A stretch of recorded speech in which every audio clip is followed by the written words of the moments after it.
Bueno, 34 comuneros mapuches llevan más de 70 días en huelga de hambre y 8 de ellos están hospitalizados. Queremos saber cuáles son los efectos que tiene el dejar de ingerir alimentos, qué consecuencias cuando ya la situación es absolutamente grave y, por supuesto, cuando ya los días que pasan van siendo cada vez más determinantes en la salud, en este caso de los comuneros. Para hablar sobre esto estamos con el doctor médico intensivista Jorge Rodríguez, él es además académico de la Universidad Andrés Bello. Doctor, gracias por estar aquí con nosotros. De nada.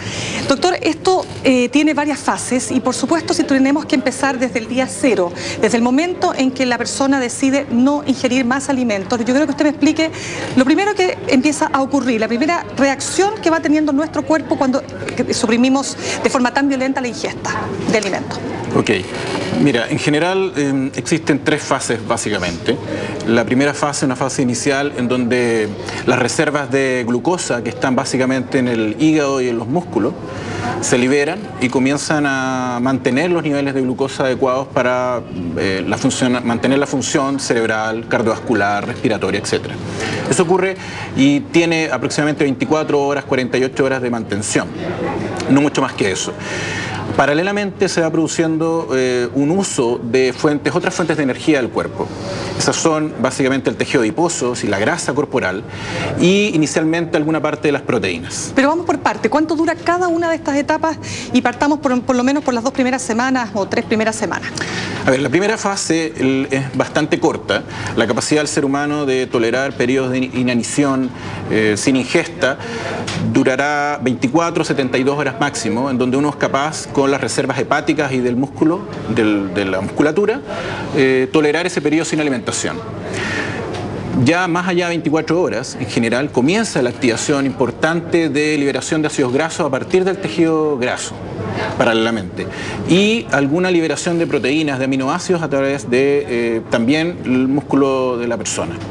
Esa fase puede durar semanas en algunos casos, pero la diferencia es que comienza a hacerse más predominante el efecto del tejido adiposo, el tejido graso, progresivamente, manteniendo las proteínas de alguna manera protegidas para evitar que hayan alteraciones de la funcionalidad de la persona. A ver, pero eso me imagino que tiene que ver o depende del estado de la contextura de la persona. Por ejemplo, una persona con contextura gruesa o con sobrepeso, teóricamente puede resistir mejor una huelga de hambre. Exacto. O sea, evidentemente eso es absolutamente obvio. Es así. Ya. Es decir, está estudiado en distintos grupos que han ocurrido situaciones, digamos, por condiciones especiales que han ocurrido, periodos de inanición prolongado o estudios involuntarios, en donde, por supuesto, las personas con sobrepeso u obesas pueden tolerar periodos de inanición mucho más extensos, incluso hasta de un año. En cambio, personas delgadas. Un año una persona que puede estar sin ingerir existen casos comida. De un año, sí. Básicamente porque sus reservas grasas le permiten tolerar periodos muy extensos de inanición, manteniendo siempre la ingesta líquida, por supuesto. Las personas que son delgadas y que tienen muy bajo contenido o tejido adiposo, tejido graso, tienen periodos mucho más cortos de tolerancia a la inanición. Y cortos, los estudios muestran entre 60 a 75 días de tolerar periodos sin mucha sintomatología o con sintomatología menor. Y si consideramos, doctor, que aquí tenemos varios jóvenes y que por naturaleza, salvo excepciones, por supuesto, los jóvenes tienden a tener una musculatura, o la grasitud, digamos, bastante más controlada. Estamos pensando entonces que tenemos también ahí un grupo mucho más vulnerable. Es decir, está estudiado que básicamente los pacientes más vulnerables son los hombres, los que tienen bajo peso o peso normal con respecto a otros. Por lo tanto, este grupo, que son hombres jóvenes y que por lo tanto en general uno esperaría que estuvieran en su peso adecuado o su peso ideal o cercano a eso, su periodo de tolerancia va a ser mucho menor.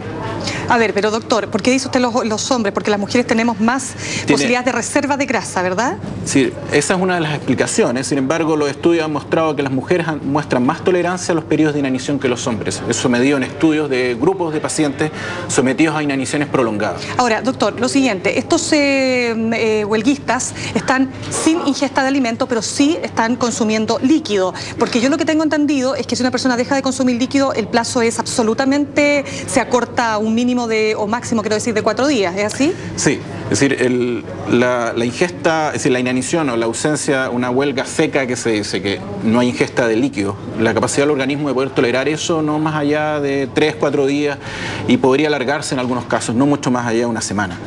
La necesidad o el requerimiento de agua de una persona es aproximadamente entre 2 litros, 2 litros y medio.